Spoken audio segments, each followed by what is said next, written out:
So for the viewers, could you explain how does the sales funnel look like on Amazon? That I think you can think about when you're strategizing what ads to run. What are the main KPIs that you will keep an eye on? So our software is pulling in all of this data automatically from Amazon, right? And what are the KPIs that you will look for on the top of? So I think that AI has a place in PPC management overall. So what's your take on optimizing for Rufus in terms of PPC campaigns? Ecom Squeezed podcast. Welcome to Ecom Squeezed. I am your host Sebastian, and today we have a special guest with us. She's a powerhouse in PPC side. Her name is Macmillan.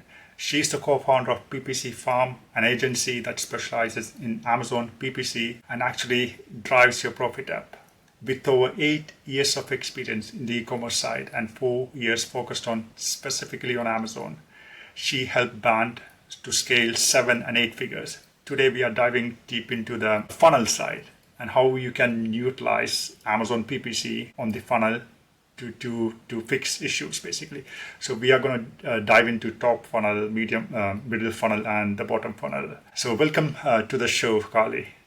Thank you so much for having me. Wow, powerhouse. That's a great one. I appreciate that. Means yes. The reason behind it is that I watched some of your videos. Okay, and the knowledge that you have shared over here, that really stands out. So that's the reason behind it. Absolutely, yeah. Well, I'm glad someone's watching them. Of course, yeah, there are always people. So, give us some details. How you started your company, what's your experience and stuff like that, please. Yeah, absolutely. So the parent company of PPC Farm is an Amazon seller and has been selling on Amazon for over a decade at this point. Thousands of SKUs, about a dozen brands right now. And so I started working for the parent company of PPC Farm as a product developer. So I was able to see kind of from start to finish how to develop a product for Amazon. So that's all the way from the market research to sourcing, negotiating with vendors, logistics, getting the product actually to Amazon, all the way to marketing it. And so doing that, 15, 20 times for different products really allowed me to kind of understand everything that goes into making a product successful on Amazon, because not all those products were a success, right? So that learning and that experience was really, really valuable to me. And then switched over to starting the agency with the CEO of the parent company about 4 years ago, because we felt like we have all this knowledge about Amazon, all of this experience as sellers. And one of the things that, of course, every seller, is a pain point for every seller is their PPC. And so that's why we really honed in on PPC as the service offering for the agency. But of course, like I said, we do have experience across all aspects of Amazon. So we do offer consulting and things like that in other areas, but PPC is really our main offering. Great. You mentioned, Carl, about PPC, right? In my experience, when you audit an account, if you start working with a company, right, is there anything else that you look into outside of PPC, for example, the images or anything that you advise? Because everything needs to work together, right, in order for the PPC to work, right? So is there any checklist that you have before you take on any client, for example? Yeah, that's a really good question. So you're right. It is very holistic. You can never just run PPC in a vacuum. If listings aren't optimized, or if even, supply chain and inventory management isn't optimized, it's really going to hurt your PPC. We do our best work, and you can have the best PPC performance as a seller when all of those other things are optimized as well. So we are taking those into consideration. And so when it comes to a checklist, of course, we have a big long one when it comes to PPC: campaign structure, use of negatives, number of targets, all of those kinds of things on the PPC side. But on the other side of things, we are absolutely looking at number of ratings, number of reviews, on average across the seller's portfolio. Are listings optimized? And if not, are they willing to have them optimized? Are they willing to put in the resources and the time to do that? And if that's the case, that's a big green flag for us, that they want to work together to really improve the business. And then when it comes to inventory management as well, that is something that we'll discuss with the potential client as well. So those kinds of things are what we look for in, like I said, a big green flag. Well, this is going to be a great client to work with. Great. And for example, just a quick one. Let's assume that one of their product is 3.5 star rating. They have 1,000 reviews, but how do you approach that product, that ASIN? Yeah, so, of course, there's really only one Amazon approved way to improve ratings and reviews, and that is to just simply get better ratings and reviews. I mean, once you're at 1,000, you're outside of the scope of the Vine Voice program, of course, but what we'd really do is a deep dive into those reviews. So, this is one area where I think AI is really, really helpful, where you can run all of the reviews through some kind of AI and it will spit out. Even Amazon has internal tools that will do this as well, like if you're getting a lot of returns and that kind of thing, right? And it will suggest or at least summarize what those kind of main complaints are for a product and address those. And so that's something that we'll try to bring up with sellers. It maybe seems very obvious, but it's something that I think sellers can kind of get stuck with because you kind of get blinders on when it's your product a little bit. You're like, no, my product is great. Wait, I don't understand why people don't like it, right? And so that little exercise can really help, like I said, to sort of summarize, hey, people don't like this color, for example, or it's breaking after a certain number of days in some way, right? Are there things that we can do to address this? Or people are confused about how to use it, so maybe let's put an instructional image in the listing or something like that, right? So that's going to be the best way to kind of work with a seller to but it is definitely going to be an uphill battle. Once you are below a 4, it can be hard to improve and rank back up and get people to actually buy the product again, just because you are going to be getting, a little bit, and not suppressed by Amazon, but you're going to move, you're not going to do so well in the rankings, and it just makes things harder to get that sales velocity back up. That's very true. Yeah. Today's topic is the funnel, right? So for the viewers, could you explain how does the funnel, sales funnel look like on Amazon? Yeah, so I guess I'll talk about it from the ads perspective and kind of, what I think a good portfolio of advertising products looks like in relation to the funnel, and kind of trying to strategize and think about what ads you maybe want to be running based on the funnel.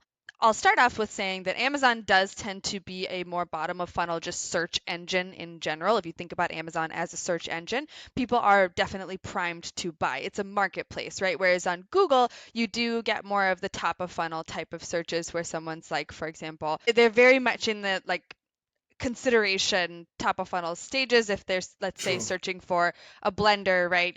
Like, oh, what kind of blender do I need for, or like, what's the best blender, right? That's a very different kind of search than on Amazon, where someone is like Hamilton Beach blender, right? That's a very different point in the funnel. So I will say that Amazon does, in the scheme of, platforms and area marketplaces, Amazon is generally more bottom of funnel compared to others. So that's the first thing that I'll say on that.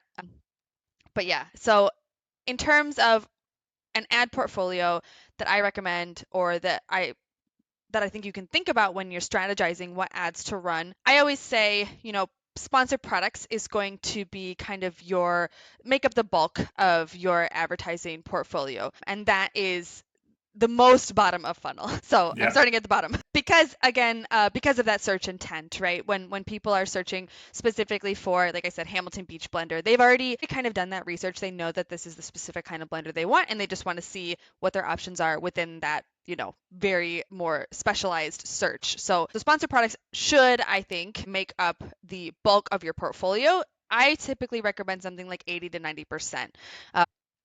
I know it's kind of high, but it's because that's basically your direct marketing, right? That with that high search intent, you're going to generally get better performance, better conversions, and that kind of thing. So that's the bottom. And then from there, I think typically that's when you'll want to move on to middle of funnel and then top of funnel. So you'll have your sponsored brands, sponsored display, kind of making up that middle funnel, focusing more on brand awareness. And in with those ad types, the performance metric that I think that you should be paying attention to is actually new to brand customers, and how many new customers you're bringing in. And fortunately, Amazon does give us that metric, so thank you, Amazon. So we're able to see that right in Campaign Manager in terms of how those ads are performing. Obviously, all of the other standard statistics apply, ACOS and ROAS, and all of those are still important metrics as well. Maybe you're okay with a slightly higher ACOS because your goal is not necessarily, you know, super tight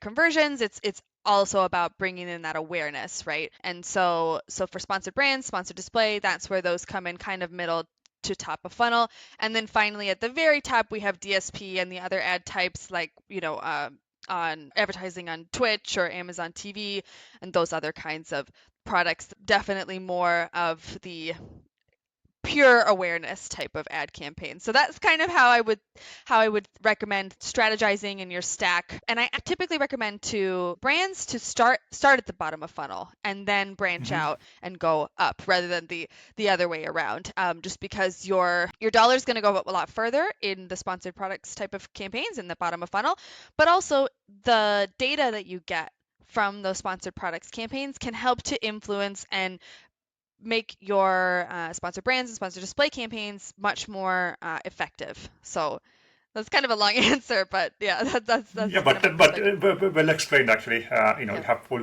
the details. That's fantastic. So I have a follow-up question to that.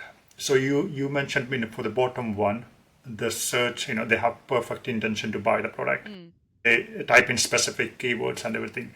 So how does the air course look like for each funnel? Is that going up? The air course get bigger in your experience. What type of percentage you are looking for from your experience?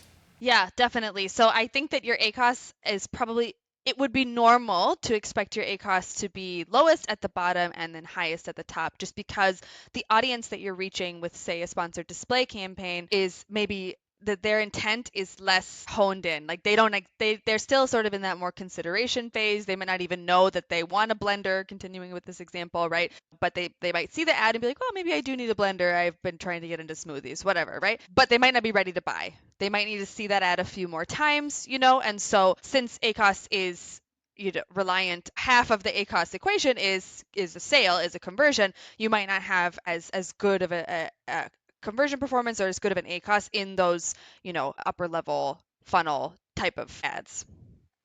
Great. And on the air course topic, most of the people, they don't prefer air course. Maybe they prefer tacos, for example. Yeah. Which one do you prefer? Yeah, so this is kind of a hot debate. I think people have pretty strong opinions on this, and I think that both are, this might be the, I don't know, the easy way out, but I think that both are important. It just depends on, I think it's unique to each brand. So for example, I had a client recently who said, I don't focus on tacos when I'm working with an agency because my brand is so strong. So I know Yeah. that those organic sales are going to come in anyways, and I know that that is really the ads aren't really going to affect that much. My organic presence is already so strong. So when working with an agency, I really focus on ACOS because that's the metric that I'm measuring their success by, or measuring the advertising success by. So if you're in a situation like that, right, then tacos maybe is, it's going to only fluctuate such a small amount. Like still keep an eye on it, of course, but it might be fluctuating such a small amount that it's not really a good measure of success. Whereas if you because you see tacos, oh, tacos is always at, maybe 10% or something that looks good. But then you go look at ACOS and it's like this, right? So I think you need to kind of think about what your goals are as a brand, and that can help you to understand what metrics, what KPIs are really important to you, and what is actually going to be a good metric or a good measure of success for your specific situation. Yeah, that's well explained, very detailed, actually, Carly. Thank you. My follow-up question will be for the bottom funnel. What are the main KPIs that you will keep an eye on? Yeah, so when it comes to sponsored products, ACOS is definitely going to be a very good heuristic into how ads are performing, right? It's a good way to quickly and easily see, what is happening in campaigns. And when I say that, though, I think it's important to understand as well what your ACOS, why you want a specific ACOS. And I talk about this a lot, but I think it's really important, and it's really a pillar to what we do as an agency in terms of our strategy for PPC. We're really a profit first agency, and we really care about actually making more money to the bottom line. So thinking about what your target ACOS should be, or what a good ACOS is, it's not just a low ACOS, right? What does that really Of mean? course. So I often give the example, maybe your ACOS at 20%. Oh, it looks really good. Wow, everybody loves a 20% ACOS, right? But maybe the margin on that ASIN is 10%, in which case now your 20% ACOS is actually unprofitable and losing money. I think getting really clear on why you want a specific ACOS is going to get you really far. Actually, internally, before we started the agency, we would even put the target ACOS, which is actually representative of the margin of the ASIN, into the title of the campaign so that we could really quickly compare, okay, so this ASIN has a 10% margin, but the ACOS is 20%. This is not good. We need to sort of take steps to reduce the ACOS in this case, right? So, and I can go into more detail on like how we calculate that. It's essentially contribution profit. But but I think, that is going to be your North Star, the profit of the product, and a way, like I said, a heuristic or a way to kind of help you to get there is by using the profit margin of a specific ASIN. Again, doing this on the ASIN level, right? If you do it at the account level, it might not really tell you too much. So profit margin of a specific ASIN, and then using that as your target ACOS can help to guide your decision making and making sure that you are optimizing for profit.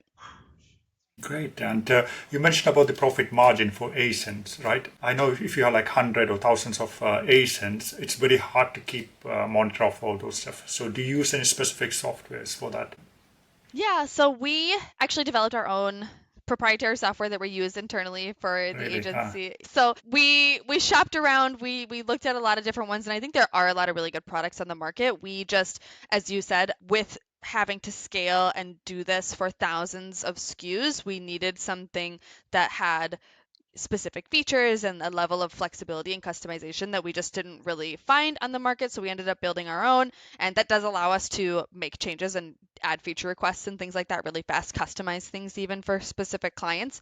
So our software is pulling in all of this data automatically from Amazon, right? So it'll pull in the price and FBA fees and referral fees because that's constantly fluctuating, right? So it pulls all that in to make sure that we have the most up-to-date profit information or profit margin information for every single ASIN. I think if you didn't have something like that and you did have a lot of SKUs, it would be very, very tedious and manual to try to keep track of all that because, like I said, it is constantly changing. But I do think, if you're just starting out or you're kind of new at this and you're not like quite ready to work with an agency or something like that, I think Seller Board is a really great way to track your profitability. They actually even track a lot more fees and things of the, many fees that Amazon charges to give you more of a net profit, right? What I'm talking about is actually more like a contribution or a gross profit, and Seller Board can even give you more of the picture. And I think that I always encourage every seller to have a very close eye on where all of your dollars are going. So Yeah, which I spoke with an ex-employee, Amazon ex-employee, and he told me that there are more than 50 different types of fees within wow. Amazon. So that's a long list of, very hard to Yes. keep a track of, I think, yeah. Next one is about keywords. Like you mentioned about the intent, the buyer intent, right? So if I want to use a branded keyword, so will you include that on all the funnel or just the bottom and the middle funnel? How do you play around with it with the branded keywords? Yeah, so this is another, I think, contested hot topic, a bit of a debate, within the community. And we tend to, by default, take a pretty, I guess, controversial stance that we don't typically recommend doing a lot of brand defense. And the reason for Okay. this, yeah, so I know, controversial. So the reason for this is because we feel that if someone, again, thinking about that intent, right? Someone is searching for your brand specifically, like I said, Hamilton Beach Blender. They already know that they want a Hamilton Beach one. And so the likelihood of them choosing or switching to another brand is pretty low. It's not zero, of course, but it's pretty low. And so again, being a profit first agency, we're always trying to maximize profit. And so the amount of ad spend that you would need to put towards defending your brand could basically just be better used elsewhere. And the amount of times that you're going to lose a sale to a competitor, if it's low enough, I mean, this is going to vary brand to brand, right? Depending on how strong that Yeah. brand is and that kind of a thing, where they are sort of in the life cycle of the product life cycle and the brand life cycle. But, if you have a strong enough brand presence, then typically what ends up happening is you just cannibalize your organic sales because most customers, they don't know if they're clicking on an ad or not, right? And so if True. you are already occupying all those, top slots in the search results with your own brand, then you may not need to actually do defense. Now, of course, if it's like supplements or energy drinks or something like that, where it's extremely cutthroat, then doing some sort of brand defense almost certainly makes sense, just because you're not going to occupy all those top slots because your competitors are. So, it can vary, but generally by default, and especially if you don't have like a very branded product, like if it's more just like I guess like an everyday use, kind of like a private label type of a product, then it might be better off. You might be able to sort of use that ad spend elsewhere. But to answer your question about in terms of where in the funnel, I would say if you are going to do brand defense, at the top of the funnel and those awareness type of campaigns are going to be where it makes the most sense. Kind of like, that repetition in customers' brains of seeing that brand over and over again. And that's going to make the most sense in an awareness type of a campaign. And especially because in, for example, sponsored brands, that's really where you have a chance to tell your brand story a little bit more and put the brand name out there. So that's where I think it would make the most sense, and where you could probably like pull back would be more towards the bottom of funnel. Again, just because that intent is a lot stronger. They already are specifically, typing in the brand name. You could probably cut back on brand defense more towards the bottom of the funnel. Oh, that's well explained, Carly. I have a follow-up question for that. Let's have a scenario like, okay, I'm your client, okay? I'm coming to you, and my brand is well established. People know about the brand. There are a lot of brand searches, and I'm saying, okay, Carly, I'm planning to run an influencer campaign for the next 2 weeks. Do what is best for my account. I want to maximize that traffic which is coming to Amazon. So how do you, in that scenario, how do you plan? Okay, so you're running an off Amazon influencer campaign, True. let's say on TikTok or something like that, right? Okay. Yeah. And so Or a TV campaign. Yeah, okay. So and Okay. in this case, since that is, I would say, more top of funnel, more brand awareness, right? That you would want to be kind of mimicking that a little bit more also on Amazon. So running, let's say, like the sponsored brands, video campaigns. Someone is on TikTok and they see, let's say you're Hamilton Beach, right? Okay. And they see that on TikTok, like, oh, I really want this Hamilton Beach blender. I do think it would make sense in this case. Make sure that you do have some ads running when they come over and type in Hamilton Beach blender. Maybe you've got a video running, right, of someone like using the blender or something like that. Maybe you have even some of the same UGC that you were using off Amazon over on Amazon, right, to just kind of like make that connection, make that click on Amazon. And I do think that Amazon really loves off Amazon traffic. So I typically recommend to brands, don't just be on Amazon. Don't put all your eggs in one basket, right? Diversifying your platforms that your products are available on, but also where you're advertising is going to be how you really, really grow a brand. I think especially in 2025 here, as we've seen lots of tumultuous changes happening. So yeah. Great. We are still stuck on the bottom funnel till now. Let's move on to the middle funnel, right? So what type of PPC campaigns will you use for the middle funnel? Yeah, so I think it's a little bit fuzzy on Amazon in terms of the middle funnel. I think that it kind of just gets filled in with some sponsored brands, and some sponsored products will kind of fill in that middle of the funnel, honestly. And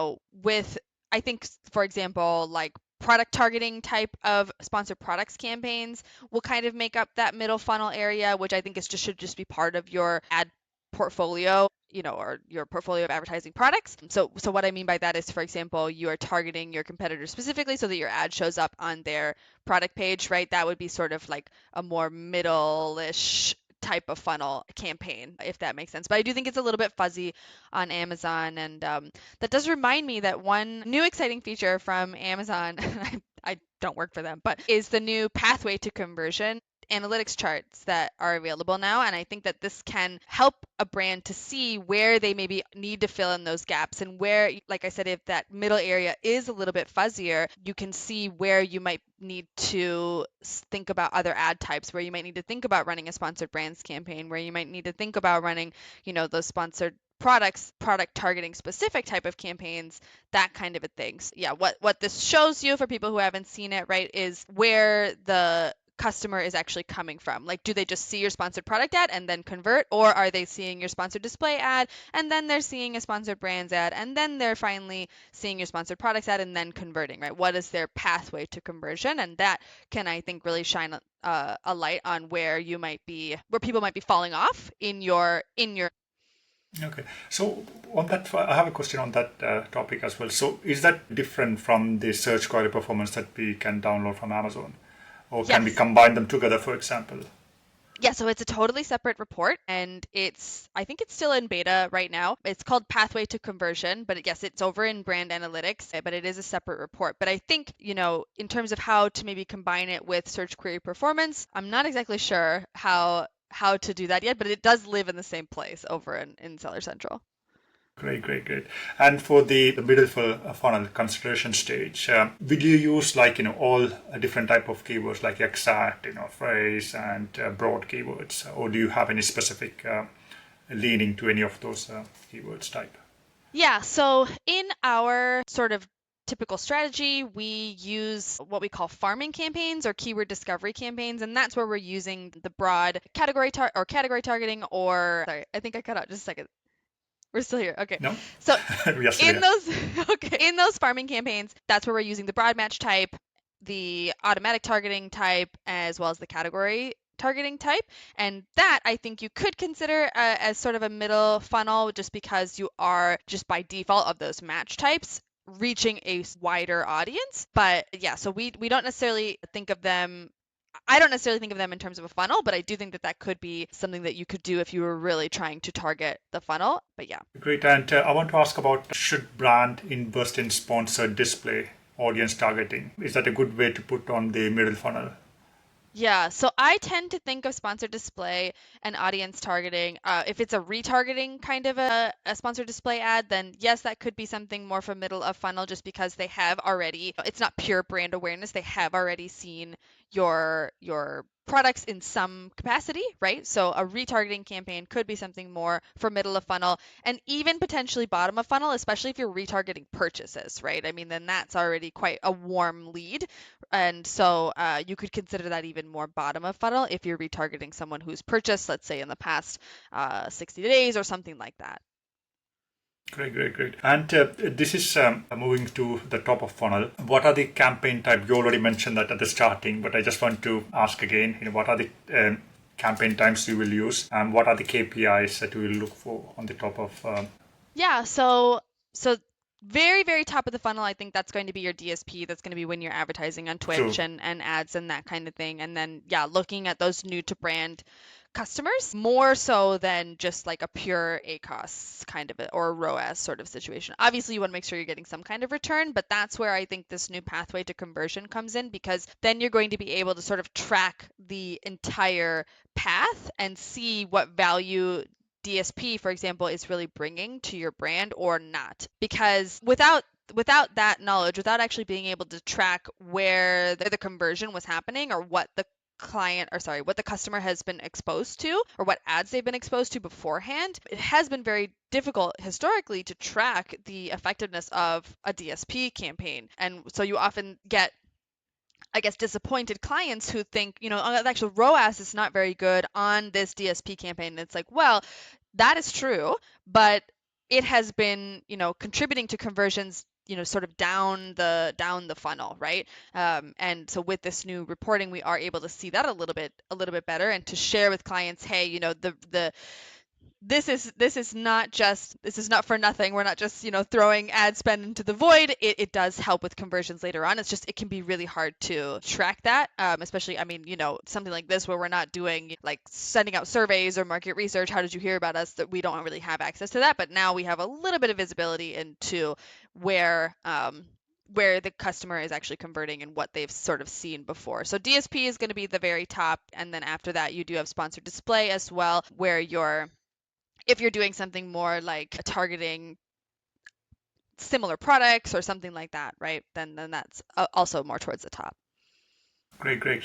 So we have all those the 3 points, and my next question will be about the automatic campaigns that we have, like catch-all. This is going on the community. What's your take on it, the catch-all campaign? I think you've got to have it. I think that this is a standard type of a campaign. We do it on the way that we structure campaigns. We have one ASIN per campaign and one match type per campaign. So every single ASIN gets a catch-all auto campaign, and we start the bids at 20 cents and just kind of let it ride. And these are never going to be like big explosive revenue generating campaigns, but they are going to be very profitable campaigns with very low ACoS. And technically you are discovering new search terms from them, right? So I think it's just an all-around win.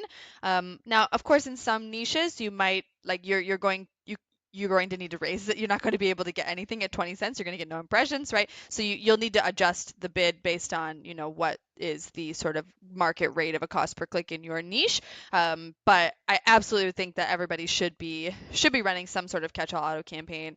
For every single ASIN in their portfolio, it's just kind of a win all around. Yeah, completely agree with you. And in terms of optimizing or negating it, you mentioned single ASINs, right? How often do you negate the search term if it's not working, and what's the criteria for negating?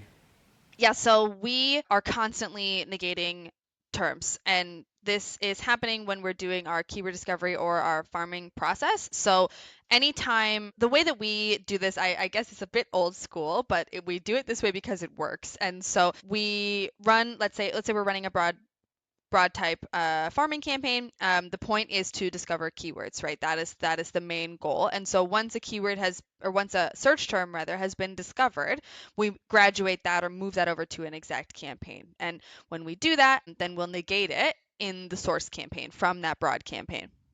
Got it. So that's one way we're using negatives, right? Just to basically make that farming campaign or that broad campaign as efficient as possible. We've already discovered the term, which is the goal of this campaign. We don't need to continue bidding on it. Now, this again is a bit of a controversial opinion. Some people think, why do that? Just let it keep running. If it's working, just let it keep going. But we believe that because you're not able to actually control your bid at the search term level in a broad match campaign, it's better to graduate it over to an exact match type so that you are able to really precisely control the bid just because of the nature of the match type.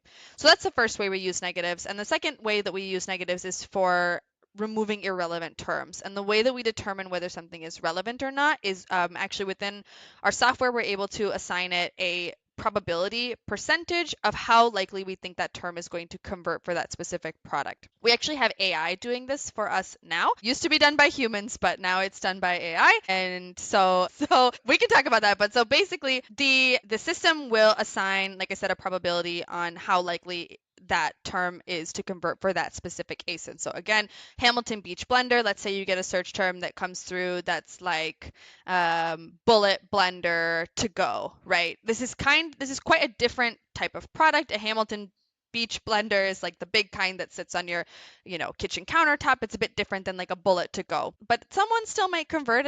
So there might be still some probability. You don't want to negate it right away. And so let's say we assign it a 15% probability that will convert. Based on that percentage probability, we then assign it a certain number of clicks that we're willing to wait to see if it converts or not. And then if it doesn't convert within the number of clicks that we've sort of allotted, then we'll go ahead and negate it. So that's a basic rundown of how we use negatives. That's very detailed, actually. Thank you. So you mentioned that you are using AI as well, right? You put the criteria in and it will automate fully. Or what's your take on AI, first of all? Should we automate it fully, or should we just stick on with bulk upload and stuff like that? Yeah. So I definitely don't think that AI has a place when it comes to bid management in PPC. Remember, you're going to make a lot of enemies. I know.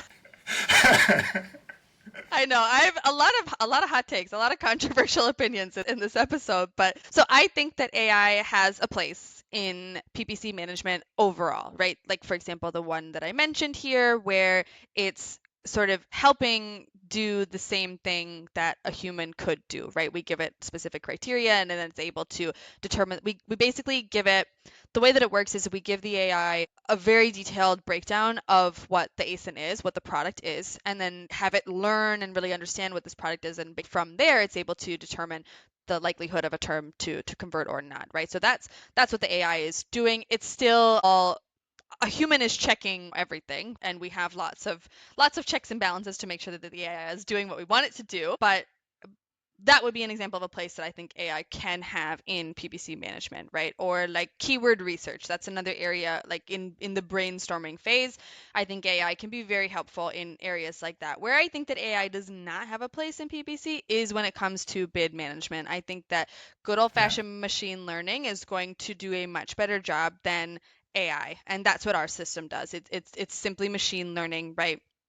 A lot of basically rules-based algorithm that is updating bids, because I mean, at the end of the day, PPC is just targets and bids on those targets essentially. And so making sure that your bidding algorithm is as tight as possible is really important. And I think if you leave that completely up to an AI, it can optimize you either completely out of impressions, or it can optimize you basically like in the wrong direction.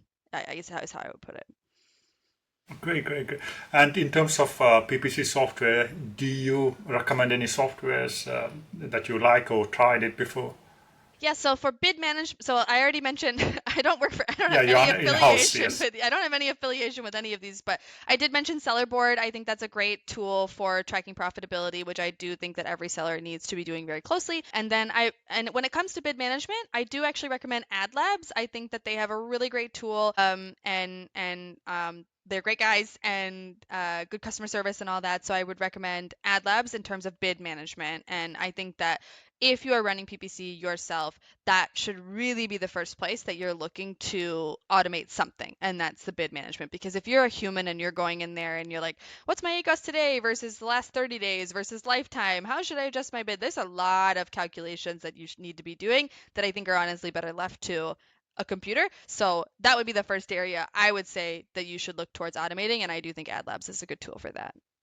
Great. I have a call scheduled with Stephen Nosh, I Oh, guess. amazing. Yeah. Yeah, we currently use two softwares in-house at the moment. We are planning to, use that software as well. So not sure how it's going to go, but Amazing. hopefully it's for good. It's a great tool. Yeah.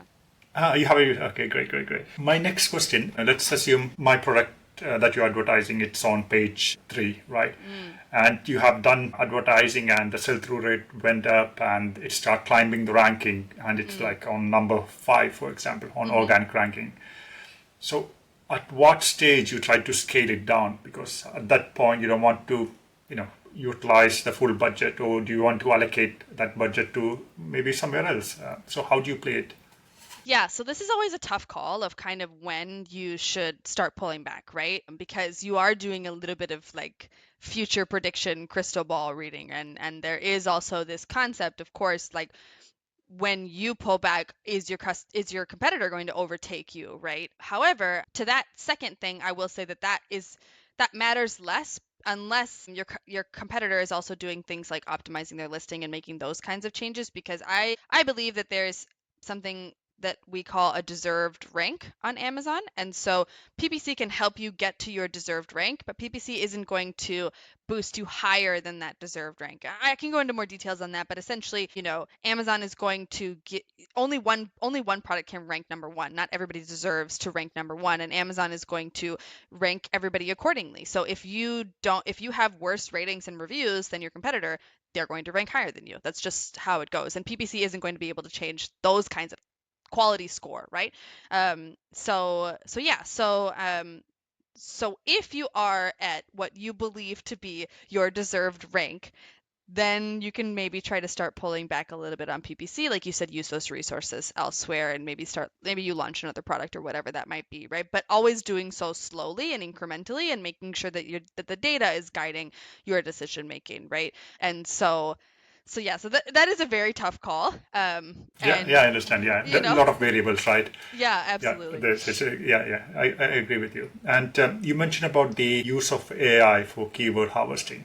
So do you use any other softwares like, Helium 10, we have Data Dive, a big line of softwares that we have, right? Or do you use, maybe a third party like from Google or any other places to gather those keywords? Yeah, so for keyword research, we are using Amazon's own brand analytics. I mean, that is data straight from the horse's mouth, right? So we do use Amazon's, top search terms and brand analytics. We use Helium 10, and then we use ChatGPT and Claude and those kinds of AI tools as well for the kind of like brainstorming phase. And then we do look at Data Dive, but in my opinion, Data Dive is most useful for tracking rank and less so for the sort of understanding search volume and keyword research and that kind of thing.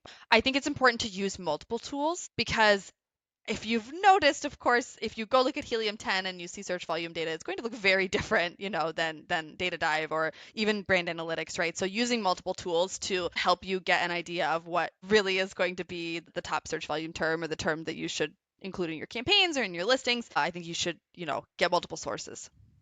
Yeah, and means I saw someone posting on one of the WhatsApp group for Amazon that for the Rufus, Amazon started advertising for the Rufus placement actually. So that's something that going to happen in the future. I assume there'll be placements on within Rufus maybe. Not sure. So what's your take on optimizing for Rufus in terms of PPC campaigns? So right now we don't have access, like you said, to where it seems like our ads are already showing up somewhere there, but we don't really know where or how to.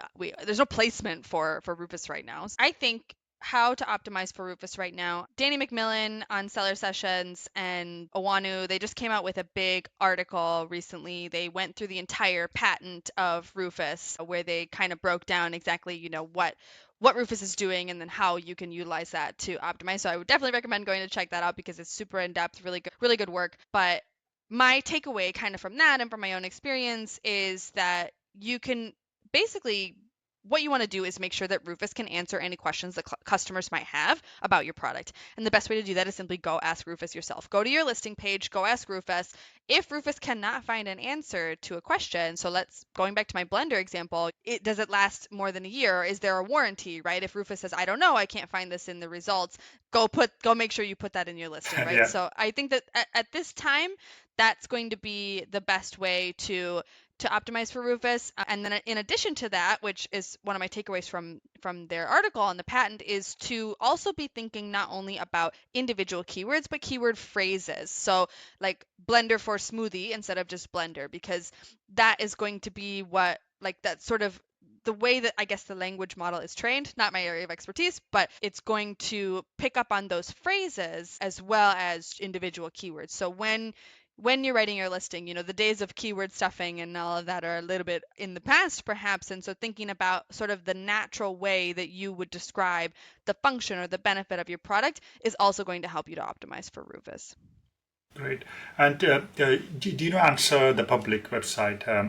Can we take, let's put an example of that product. We'll get a lot of question, right? Why, how? And most of the time, these are the question people might ask, Rufus, so why this and this. Can we use that as on the PPC side, that why, how, and use case and stuff like that, and start bidding on it? People do search on the search bar, not on Rufus use cases. Yeah, so I think something like Answer the Public, I think that's going to be great for keyword research and whether that's for listings or for PPC, right? Because again, anything that you can do to cast a really wide net and capture all of the possible use cases of your product, right? So for example, with the blender, I mean, it's smoothies, it's salsas, like there's a lot of different ways that people are going to be utilizing this product, making sure that you're understanding all of the questions that people have about it and that you have an answer for them. I think that would be a great resource as well. It means I have 100 more questions, but I think we are limited on time, so I don't want to waste your time as well. So how can people find you? I mean, is there any offer that you want to put forward for the viewers? Yeah, so if you'd like to reach out to the agency, you can find us at ppcfarm.com. We do have a 60-day free trial for all new clients. That's really true. 60 days completely free, no obligation. You can cancel anytime. And if you want to reach out to me directly, I'm always happy to talk about anything Amazon, and you can just find me on LinkedIn at Carly Macmillan. Great. I'll put all the link, the website link and the LinkedIn profile link and everything in the show notes. So please do click on it. Thanks a lot again, Carly, for showing all those details. Thank you so much. Have a great day.